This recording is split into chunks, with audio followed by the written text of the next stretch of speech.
Blake Shapen back to be the starting quarterback after being out most of last season.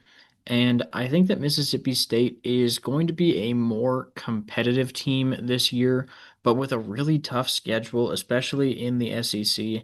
I do think that their record may not reflect how much they did improve from last season. And when you look at the first game against Southern Mississippi, you'll see a pretty low percentage, which you would think it'd be a lot higher.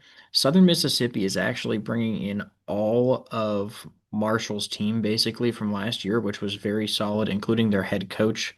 All the players pretty much just followed him to Southern Mississippi. And I think that they're going to have a really solid year because of that. When you take one roster and basically just change their jerseys, they're still going to be a pretty solid team. So Southern Mississippi absolutely can give Mississippi State a game, and they're at home, which is kind of weird to see an SEC team on the road to play a team like this. I think Southern Miss is going to make it close, but Mississippi State should win this game.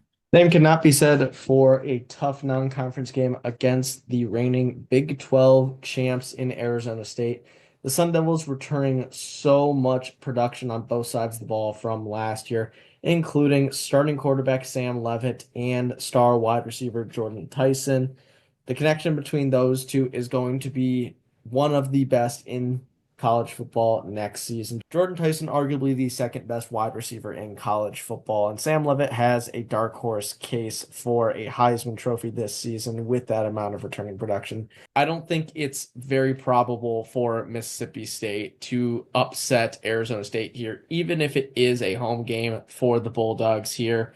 The Sun Devils just have way too many weapons, and Mississippi State will not be able to keep up with that amount of firepower, even at home. They will get a win, however, the following week against Alcorn State. Really, not much needs to be said here. So they do get to 2-1 through the first three games of the year. Then it's a matchup with Northern Illinois. Percentage may seem a little bit high on this one, but I really don't think it is. This Northern Illinois team, while they did beat Notre Dame on the road last season, lost the vast majority of that roster. They're going to be a completely different team this season, and I don't think they're going to be nearly as good. Mississippi State, 100%, is the more talented team, and they will win this game at home. I think we'll see a very solid performance from Shapen there. And then it hits the SEC schedule and things get a lot tougher. The first of that is going to be against Tennessee. Now, Tennessee did lose Nico Iamaleava to the transfer portal, but they brought in UCLA's quarterback from the school that Iamaleava went to, Joey Aguilar. And I think they're still going to be pretty solid, but there is still a lot of other things going on with the program. And it just feels to me like Tennessee's not going to have as good of a season. I think that they're going to be a better team than Mississippi State for sure. And even though Mississippi State's at home, Tennessee should win this game. I just don't think Tennessee's going to be quite as good as people are expecting. So this is definitely a game to watch out for as one that Mississippi State could potentially win. The same cannot be said, though, the following week, taking a road trip to Kyle Field to face the Texas A&M Aggies. Marcel Reed returning as the starting quarterback after taking over the job from Connor Wegman early on last season. And he seems like he's in good shape to take a leap forward in his abilities in year two under the system. Texas A&M does have a tough schedule, so I don't know if we will see them in the playoffs or an SEC championship game, but they are definitely the more talented team. They had a great pass rush last season, and while most of those players did move on to the NFL, if you're able to develop guys like that to be NFL draft talents, then you can turn your new recruits and new players into those same level of draft talents.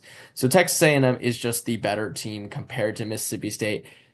Even if Blake Shapen plays a solid game and Devon Booth is able to provide solid support in the run game, I don't think it will be enough. A&M gets the win here. So Mississippi State goes into their first bye week at 500. And after that, it's a road trip to face the Florida Gators. This is also a team that we really like for this season. They have DJ Lagway returning at quarterback. I think he's a potential dark horse for the Heisman Trophy. And just all around, this is a very, very solid Florida team. I think they would have beaten Georgia last year had Lagway not gone down with injury. They're going to have a really good defense again this season. very much a dark horse contender in the SEC. And with the home field advantage, I just think that there's no way Mississippi State's going to go to the Swamp and win. And then you got the game back at home against Texas. I mean, that's even worse.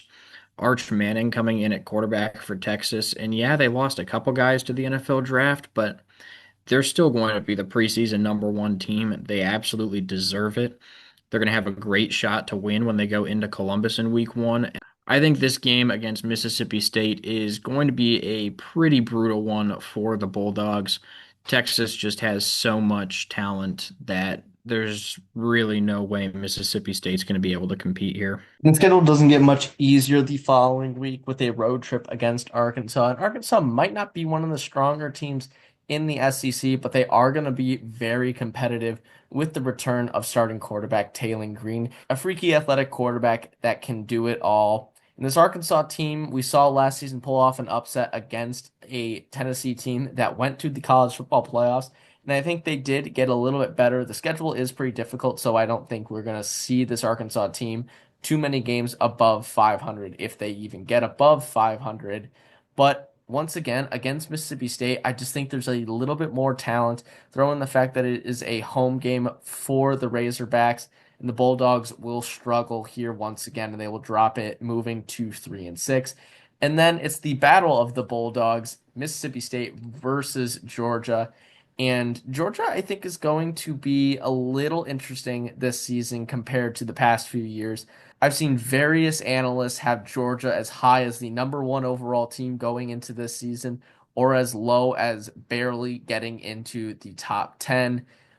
And I think that comes from the fact that Gunnar Stockton is a complete anomaly for this offense. He showed promise during some drives last season, but at other times looked like he was lost. While I do think a full offseason to prepare for a full year of starting will help Gunnar Stockton, I do think this might be a little bit of a weaker Georgia team compared to the past few years.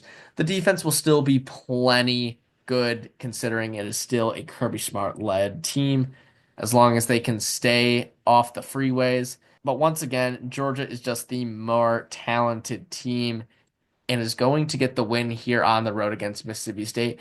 I do think this could be pretty interesting considering Georgia nearly dropped a game on the road against Kentucky last season, and Mississippi State has the returning production to maybe give Georgia a scare. But at the end of the day, the Georgia Bulldogs are just the superior team, the more complete team. They should be able to get the win here on the road. And then it's a road trip for Mississippi State, this time to go face the Missouri Tigers. Now, Missouri's a team that we thought was very much overrated last season, and they did lose quite a bit. They have one of the top transfer portal classes for this season, but I still really think that Mizzou is going to be pretty overrated going into the season. I don't think they're going to be bad. I still think they'll be a better team than Mississippi State. But this is definitely going to be a closer game than people are expecting, at least at the start of the season. Maybe people will figure out a little bit more about Missouri as we get closer to this one. I do think Mississippi State's going to keep it close, but again, I do not see them winning a road game in the SEC this season.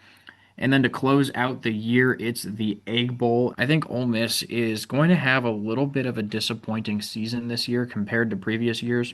They've had Jackson Dart as the starting quarterback for a while now. So it's going to be interesting seeing a guy like Austin Simmons, who is much younger, become the starting quarterback. I think he's going to do a pretty solid job this season. And by the end of the year, I think this Ole Miss offense will be clicking a lot like what we've seen in past. And I see their defense being good enough to slow down Mississippi State quite a bit. So I think that the Rebels should be able to run away with this one by the end of it because it's a rivalry game. I could also see it being close, but Ole Miss is definitely going to be the favorites here. Our way too early projection was 3.4 wins and 8.6 losses. We had Mississippi State going 2-10. And since then, we've moved it up to 3-9. The projection to 3.35 wins, 0.8, and 7.2 in SEC play. So not looking great there. I think the floor is still that 2-10 prediction we had originally. The ceiling going to be 5-7. I do not see Mississippi State making a bowl game this season, even with Shapen back. It definitely could be close, but I just really don't think it's going to happen. I think max is going to be 2 wins in the SEC. So thank you guys for watching. Please make sure to like and subscribe, and we'll see you in our next video.